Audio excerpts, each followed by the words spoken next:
د قرآن کریم د 10 سپارې 26 سورت سورة العصر سورت دی. دغه سورت مکی یعنی د هجرت څخه مخکې نازل شوی دی. 3 آیات او 1 رکوع لري.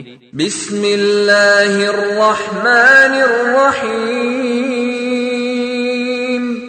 شروع کوم په نامه د الله جل جلاله چې ډیر زیات مهربان او پورا رحم کوونکی دی. والعصر ان الانسان لفی خسر الا الذين آمنوا وعملوا الصالحات وتواصوا بالحق وتواصوا بالصبر. قسم دی په عصر یعنی په زمانه سره بشک انسان خامخا په تاوان کښې دی، یعنی هغه ژوند چې د ده څخه دغسې تېرېږي.